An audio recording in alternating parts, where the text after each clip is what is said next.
Guys, so recently I bought the Microtech standard issue, better known as the MSI folder. And we're gonna find out together if this is one of the weakest pocket knives I've ever tested. And it all swirls around Microtech's Ram-Lok design that we're gonna be testing out compared to similar locking mechanisms like the SPYDERCO ball bearing lock, like you find on the MANIX series, as well as the axis lock that you would find on the full-size ADAMAS from BENCHMADE. But that's not all we're gonna look at. We also have to address what the heck is M390 MK steel and how does it perform. So guys, it's gonna be a wild ride as I share my real world experience and field testing with you. If you're new to the channel, welcome. I'm Aaron. This is Gideonstactical. Let's go ahead and dive on in. Microtech is known for OTFs and automatic knives. So a while back when I saw that they were coming out with a manual folder, I was like, I gotta see how this manual performs. And I found myself gravitating more to like large kind of bulky folders in my EDC rotation lately, and I wanted to see how it would stack up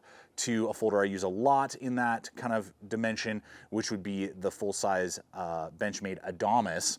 Even though these are very different, they are similar in kind of size range. So that's why I picked the model up. Now the handle is just over 5 inches in length with a good thickness, meaning it'll fill out my large size hands with plenty of real estate. Now, this is the polymer version. I did that because of cost. The polymers will be more inexpensive, and depending on if you get just a plain like stonewash finish or if you get this two-tone coating will also affect price. This model I paid about $180 to $190 for, if I remember off the top of my head. You can find them for right around that like $180 price is the most inexpensive. And depending on handle material, when you go to G10, it'll usually be like $270, right, floating around in there. And then you can even get some carbon fiber versions that'll go all the way over $400 last I checked. So lots of handle material options as well as color combinations to go with, and it'll just kind of all be affected on price. Throughout the video, I will have links over to the affiliate networks I partner with, not only for the MSI, but also for the other competitive options. So if you're interested, those will all be included below. Now, with that said, the handle itself got some good pattern on there, some blocky jimping top and bottom, actually none right here, and then a little bit in that kind of crevice valley that the blade rests in, which means it's not sharp. It gives you good tactile feel, but it's not sharp when you bear down on it, when you're doing harder cut tasks. Fills out the hand well, right there.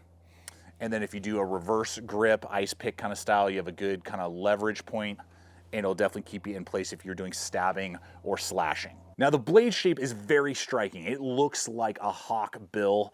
I really like that. It's got that sheep's foot design to it. Now again, I have the two-tone color there. I guess they're now doing even like a tan coating on there and then showing, you know, the blade steel itself. Now you can get plain edge, you can get fully serrated and partially serrated. So there's 3 different variants you can go with. I went with plain edge because that's what I prefer. And the overall blade length is going to be about 3.85 inches. Cutting edge is 3.35 inches. Now it's going to be a really thick blade for a pocket knife at 0.15. So almost 5/32 of an inch thick there, and it has a medium saber grind, so it doesn't go up super, super high.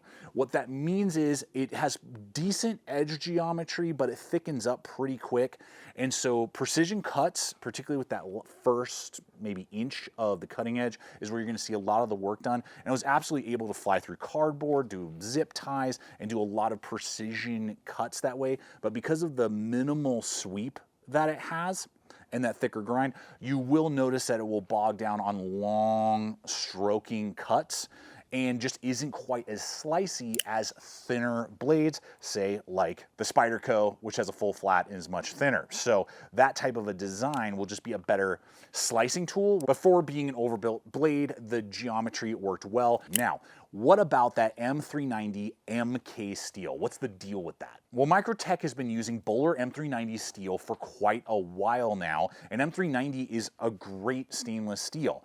It is very corrosion resistant and has great wear resistance. The trade-off is it's not the toughest steel, and it will take quite a while to resharpen it when it does dull on you. And based off of Microtech's videos that I watched, apparently Böhler came to them and said, do you want us to mess around with the M390 formula, give you like some better, you know, properties in the steel? Microtech said, sure. And so this is just their special formula of M390. That's all this is. So that's what this steel is. Now, based off of my personal experience, and this is my mileage, your mileage may vary and be completely different.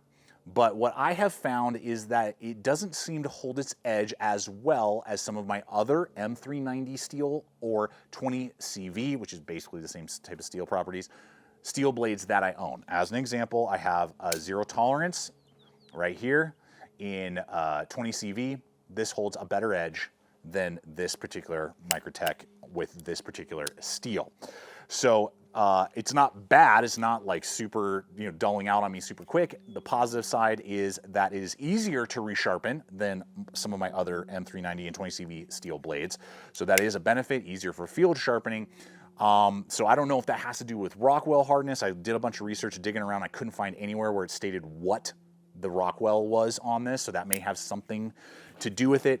But leave a comment below and let me know what you guys think, particularly if you own this M390 MK steel. How has it been performing for you? Do you like it? Do you not? How's the edge retention for you?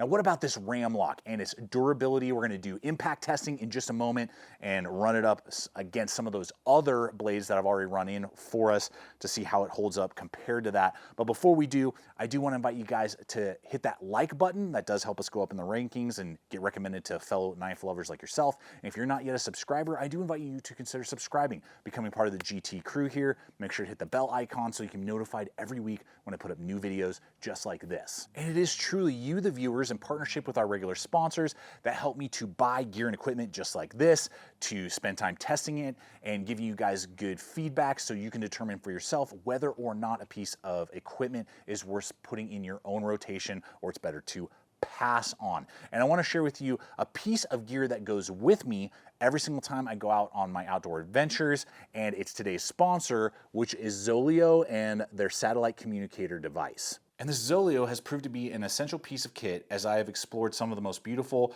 but rugged and isolated terrain North America has to offer. And it's proved its value time and time again because it gives my wife and I the confidence to be able to communicate back and forth when I'm out exploring. She's been able to alert me to emergencies and situations that have occurred back at home, and because we are communicating over the Iridium satellite network, I know I can communicate back to her when plans change or trouble arises on my end. And most importantly, if there's an emergency situation, I can hit the SOS button and immediately start communicating with first responders and get medical attention for myself or people in my party while sharing my GPS coordinates with those first responders. And so guys, I'll have links in the description below over to the Zoleo website where you can explore all the other features, because I'm just scratching the surface of what this device is capable of, as well as the different subscription plans that they have available. And I'll also include my exclusive promo code, which waives the $40 activation fee. So I invite you guys to check it out and get yourself connected so that you have peace of mind the next time you go on your outdoor adventures this summer. Now, thankfully, unlike most bearing-based deployments, partially due because of the giant stop bar right there and large pivot, there is no rock side to side and none up and down. This is an extremely solid feeling when it's deployed lock up. The detent is okay, but you can see there I'm not even touching the blade or the locking mechanism, and I can whip it open. But yeah, I would say it's medium detent there. Now, the Ram-Lok itself is based off of a singular spring in there. It's screwed in with a large bolt right there. That's where all the tension goes in. And then that spring pushes this giant block of metal up into the back spine of the blade. So that is how it operates. Boom, going into place. So it's just a big giant chunk of metal going straight in there. So now how most pocket knives are, when you're pressing down, right, you're putting leverage this way, and that's how slip joints work and all of that. I mean, this knife definitely handles that with no issue. You can pound on this thing, do whatever you need to, it's not going to fail. But what if we flip this over and do some spine thwacks? Look at that. What? Dang. Wow. That's pretty sad.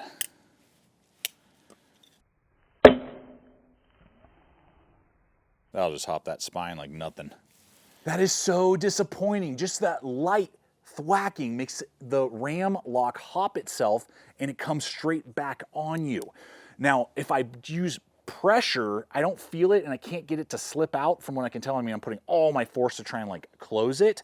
So it's an impact thing that makes it bounce and that probably that spring to bounce slightly and then give it just enough to close. But, oh, that is disappointing, man. But maybe I'm missing something. Let's try some of these other crossbar style locks to see if those also have this similar issue. All right, let's find out here. Full size ADAMAS. Nothing. Yeah, buddy. That's great. Let's try this SPYDERCO. Has kind of a similar idea to that MicroTech.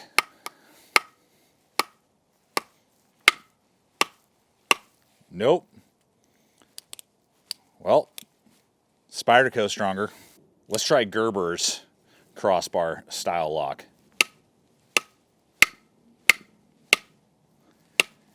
Nothing. Nothing. Man. Let's try a $50 Duralock from Kershaw. How is that possible? Yikes. Wow. Now, obviously, guys, this is my mileage. This is my testing. I'm just showing you what it can do, what it can't do.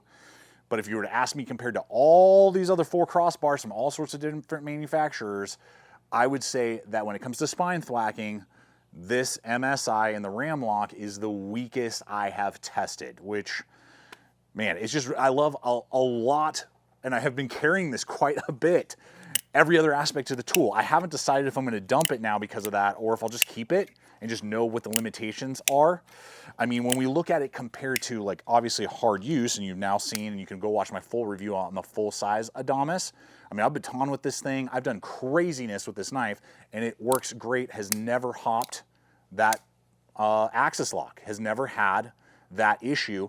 Now with G10 handles, this model with the crew wear, which I've found also seems to hold its edge better than this particular type blend of M390. This is going to be going for like $292, basically $300 with tax. So it comes in pretty close to the G10 handle versions of the MSI. So that's kind of just to give you some price perspective. And then if you just want something like a similar style lock, but a lot lighter and save some money, well, then you have the MANIX 2 lightweight, still an excellent option for an EDC folder. Has that same kind of style. You can see down in there that spring, hopefully. There it is. Very similar. Now, it's not as snappy as the MSI. And this one with the SPY 27 steel, I think is like maybe 160, 170, something around there for that model. So those are just my feedback, my experience. I'll have, again, links for all these blades below. Let me know what your guys' thoughts are, not only on this model, particularly if you own one, how's it been performing for you, good or bad, and where would it stack up, and what, based off what you guys have just seen, is that a non-starter, or since it's something that, you know, when you're pushing down on it, there's no force on that, and so it's not an issue. I don't know. It's a really weird dilemma, and ultimately I hope MicroTech just fixes this, changes something, because apparently this isn't happening with some of their other models that are also using the Ram-Lok. I've seen kind of mixed stuff on that. So I hope they just kind of dial this in a little bit, maybe just grind in the blade a little bit more, have the Ram-Lok go a little further so that with shock it won't, you know, hop it. I don't know. So again, this is just me and my experience, my mileage. I look forward to hearing from you guys. What's your take? Check out the other video popping up, and I invite you to subscribe. And until next time, always remember, stay equipped, stay prepared. I'll see you out there.